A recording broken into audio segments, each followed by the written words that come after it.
Tokyo या जपानच्या राजधानीतील एक विभागात एरिनकाई या संस्थेत पहिल्या दिवशी भेट देण्याचा योग आला.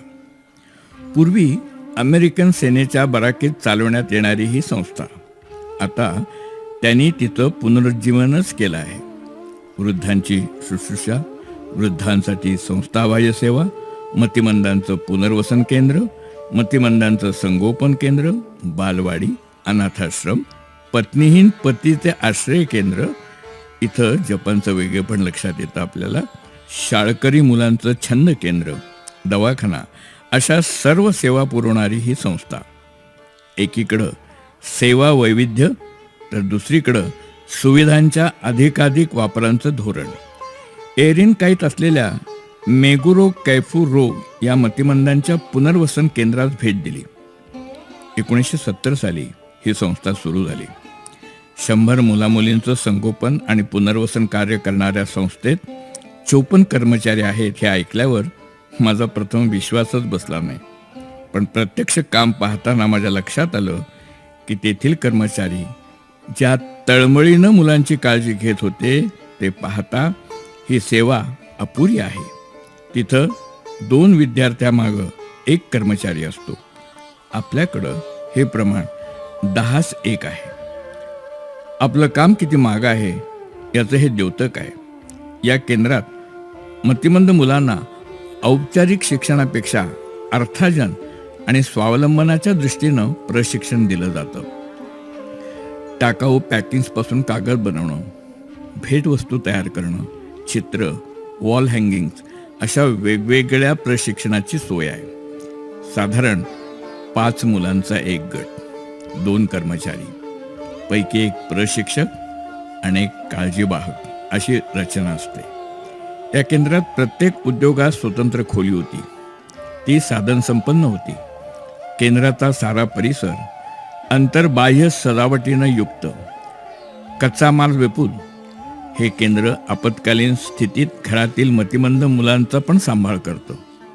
केंद्रात दोन्ही प्रकारची मुलं असतात, संस्थेत राहणारी आणि घरून येणारी.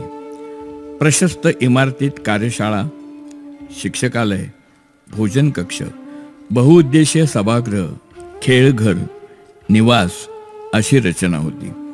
कर्मचाऱ्यात संचालक, शिक्षक, काळजीवाहक, डॉक्टर, नर्स, आहारतज्ज्ञ, मसाज करणारा, मज्जातंतू विशेषज्ञ, मनोविकार तज्ज्ञ, चालक, वीजतंत्री, समाज कार्यकर्ता, छंद शिक्षक, संगीत शिक्षक, प्रशिक्षक, आचारी, सफाईगार, माळी, बालचिकित्सक अशांचा समावेश पाहता जपानी लोक मतिमंदांच्या संगोपन आणि पुनर्वसनाचा विचार किती सूक्ष्म करतात हे लक्षात येतं. एयुमियन हे एरिनकाईमधील आणखीन एक मतिमंद पुनर्वसन केंद्र पाहिलं. याचं वैशिष्ट्य म्हणजे ते केवळ लहान मुलांसाठी होतं. या केंद्राचं काम अनिवासी स्वरूपाचं होतं. मुलं केंद्राच्या वेळात येत आणि परत आपल्या घरी जात. याची वेळ कार्यालयानुरूप असते. हे सांभाळ केंद्रही आहे. शिवाय बालवाडी प्राथमिक शाळेसारखे आहे. असं असलं तरी सोयी सुविधात काही कमी नाही. बालोद्यान, आहार, झोप, जिम्नॅशियम अशा विशेष सोयी इथं दिसल्या. याचं कारण मुलं घर पालक यांना सोडून राहतात, तर त्यांना घर पालकांची आठवण होऊ नये, त्यांना इथं यायची ओढ लागावी अशी आकर्षणं सोयी नव्हे निर्माण करण्यात आलेली होती. नोकरी करणाऱ्या पालकांची मुलं, उपचाराची गरज असलेली मुलं इथे येत. इथले शिक्षक विशेष प्रशिक्षित होते. लहान मतिमंदांचं हे केंद्र त्यांचं मतिमंदत्व कमी करण्याकडे जसं लक्ष देतं, तसंच ही मुलं इतर शाळेत लवकर कशी जाऊ शकतील या दृष्टीनं सुद्धा प्रयत्न करतं. मेगुरो कैफुरो व एयुमियन या दोन्ही मतिमंदांच्या संगोपन, शिक्षण, प्रशिक्षण, पुनर्वसन केंद्रासाठी एरिनकाईमधील इतर संस्थांसाठी उपलब्ध सर्व सुविधा आपोआपच मिळतात. त्यामध्ये कॅन्टीन, दवाखाना, रंजन केंद्र, छंदघर यांचा समावेश आहे. या सर्व सोयींचा एकत्रित विचार केला तर एरिनकाई म्हणजे जपानी नागरिकांनी मतिमंदांसाठी उभारलेली प्रतिसृष्टी वा स्वर्गच. मतिमंदांच्या प्रत्येक वैगुण्यावर विजय मिळवायचा चंग बांधलेली व्यवस्था पदोपदी लक्षात यायची. तेथील शिक्षक, पालक, कर्मचारी मुलांचं शिक्षण, प्रशिक्षण, सांभाळ, मनोरंजन, भोजन भरवणं सर्व मनापासून करतात. केंद्रामध्ये वाचा, श्रवण, शरीर संबंधी सर्व दोषांच्या निदानाबरोबर उपचाराच्या कितीतरी सोयी होत्या. साधं प्रसारण गृह पाहिलं तरी त्यांच्या या क्षेत्रातील समृद्ध जाणीवेची कल्पना येते. तिथं मतिमंदांच्या नियंत्रित हालचालीचा, मर्यादांचा विचार करून आपोआप पाणी सुटणं, वॉशर, गरजेप्रमाणे खालीवर होणारे नळ, मुलांच्या उंचीप्रमाणे कमी अधिक उंचीवर लावलेली बेसिन्स, व्हीलचेअरवरून प्रसाधनगृहात नेण्याची सोय, अशा सर्व बारीक सारीक गोष्टी सांगणं केवळ कठीण. मुलं इथं आनंदात असतात. इथं येण्याची त्यांची ओढ असते. घरातील पालकांना प्रशिक्षण देण्याची केंद्रात सोय होती. प्रशिक्षण पालकांना सक्तीचं असतं. त्यासाठी त्यांना रजा मिळते. प्रशिक्षण भत्ता, प्रवास खर्च, भोजन मिळतं. प्रशिक्षण हे त्यांच्या पाल्यासह दिलं जातं. टोकियो शहरातील शिनागावा विभागातील फुकुईकाई ही जगप्रसिद्ध कल्याण संस्था पाहता आली. वृद्ध आणि अपंगाच्या संगोपन उपचारासाठी समर्पित ही संस्था पाहताना पदोपदी आपल्या देशात हे यायला किमान शतक उलटावं लागेल याची जाणीव होत होती. जपानमध्ये सामाजिक संस्थांतून दिली जाणारी सेवा 3 प्रकारची असते. एक असते सार्वजनिक, ती प्रशासकीय स्तरावर दिली जाते. या अंतर्गत शासनाचा कल्याण विभाग गरजूंना सेवा सुविधांची माहिती देणं आणि त्या पुरवण्याचं कार्य करतो. तेथील अधिकारी, कर्मचारी गरजूंच्या दारी सेवा पुरवणं आपलं कर्तव्य मानतात आणि त्याप्रमाणे करतात. त्यात शिवशाही आपल्या दारी असा सारखा दांभिकपणा नसतो.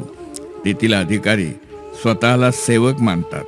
आपल्या विभागाच्या अधिकारी कर्मचाऱ्यांना स्वखर्चानं जपान दाखवावा असं तेथील शासकीय विभागाच्या भेटीच्या वेळी वारंवार वाटत होतं. माझ्याबरोबर भारत सरकारच्या कल्याण मंत्रालयाचे उपसचिव दर्जाचे उच्चाधिकारी होते. ते हे सारं पाहताना भलतेच अचंबित आणि अंतर्मुख होत होते. काहीशी अशी स्थिती माझ्याबरोबर या दौऱ्यासाठी सामील पाकिस्तान, नेपाळ, बांगलादेशच्या अधिकाऱ्यांची होत होती. दुसरी, स्वयंसेवा सामाजिक संस्थांकडून विनामोबदला दिली जाते. तिसरी सेवा ही पैसे आकारून पुरवली जाते. त्यास ते मार्केटेबल सर्व्हिस असं म्हणतात. विशेष सेवांचा त्यात अंतर्भाव होतो. या खर्चिक असतात पण सर्वांना उपलब्ध असतात. गरिबांच्या या सेवेचा खर्च सामाजिक सुरक्षा योजनेतून होतो. अशा प्रकारे विविध सेवा पुरवणाऱ्या 14,000 संस्था जपानमध्ये आहेत. जपान सार्वजनिक कल्याण कार्यावर 26 अब्ज येन म्हणजे 90 लाख रुपये दर डोई खर्च करतं. सामाजिक संस्थांना दिले जाणारे अनुदान दिलेल्या कालावधीत खर्च करणं बंधनकारक असतं. ठराविक वेळेत दिलेला पैसा लाभार्थींपर्यंत न पोचल्यास शासन संस्थांना जाब विचारतं. शासन सामाजिक संस्थांना मोफत जागा देते. ही जागा म्हणजे मोक्याच्या ठिकाणी देण्याचा शासनाचा कटाक्ष असतो. तिथं गरजूंना सहज येता आलं पाहिजे असा शासन विचार करतं. फुकुईकाईमधील शिनोकी नावाची मतिमंदांची शाळा पाहिली. मतिमंद मुलांचं दैनिक जीवन सुसह्य करण्यास सहाय्य करणारी ही शाळा. या शाळेचे 2 विभाग होते. एकात शिक्षण दिलं जायचं, दुसरी पुनर्वसनाचं काम करायची. एक मतिमंद मुलांचं सामान्यीकरण करण्याचा प्रयत्न करायची, तर दुसरी नोकरी मिळवून देण्यासाठी प्रयत्न करणारी आणि प्रशिक्षण देणारी होती. या संस्थेत कितीतरी संस्था आणि सेवांची सोय होती. 8 मजली प्रचंड इमारत, सर्व एकाच वेळी पाहणं अशक्यच. शिनोकी गकुएन या दोन्ही मतिमंद विद्यालयाची क्षमता प्रत्येकी 50 होती. एकत्रित विचार केला तर जवळपास तितकेच कर्मचारी त्यांच्या दिमतीला होते. क्योटो शहरातील भेटीत अपंगांचं पुनर्वसन केंद्र पाहिलं. पुढं नारा शहरातील तोडाजी सेन्सेन ही संस्था पाहिली. Kyoto city child welfare centre, मुलांसाठी मार्गदर्शन, तात्पुरता निवारा, मनोचिकित्सा, सल्ला, शोध, प्रतिपालन, प्रतिबंधात्मक काळजी, बालरोग, शरीरोपचार, अस्थिशास्त्र क्रिया, मज्जाशास्त्र क्रिया, दिवसाचे देखभाल केंद्र, मतिमंद, मूक, अपंग बालकांचे उपचार केंद्र एकाच ठिकाणी चालत असलेलं पाहून जपानी लोकांच्या योजकतेचा हेवाच वाटू लागला. अपंग मुलांना पुन्हा त्यांचं नैसर्गिक बालपण देण्याचा या केंद्रांचा आटापिटा आपण येथवर पोचू शकू का, अशी साधार शंका निर्माण करणारा होता. विदेशी सेवा सुविधा याकडं आपण केवळ आश्चर्यानं पाहतो आणि स्वप्नरंजन करत राहतो. संस्था, समाज, शासन तिन्ही स्तरावर आपलं अज्ञान आपण दूर केलं पाहिजे. संस्थांनी आपण फार मोठं सामाजिक काम करतो हेच चिक्कार अशा अभिनिवेशातून मुक्त व्हायला हवं. संस्था प्रमुख आणि कर्मचारी यातील दर्जाची दुही वा दरी कमी करून सहकारी भाव आला पाहिजे. संस्था हे कुटुंब मानण्याची प्रक्रिया सुरू व्हायला हवी. कामाची द्विरुक्ती टाळायला हवी. मतिमंदांच्या कल्याणाचं कार्य आपल्याकडं शोध, नोंद, शिक्षण, प्रशिक्षण यापुरतंच मर्यादित आहे. प्रतिबंधन, उपचार, पुनर्वसन, सामान्यीकरण या महत्त्वाच्या अंगांना स्पर्शसुद्धा केलेला नाही. आपल्या आजवरच्या कार्यातील ही त्रुटी आहे. पालकांचं प्रशिक्षण केवळ पालक सभा घेणं नव्हे, हा देखील सर्वाधिक दुर्लक्षित घटक आहे. जपान इतकी सुविधांची रेलचेल आपण नाही करू शकणार, पण सुविधांचं जाळं जोडता येऊ शकेल. याबाबत विचार सुरू व्हायला हवा. एकाच प्रकारचं काम करणाऱ्या संस्थात सुसंवाद असणं गरजेचं आहे.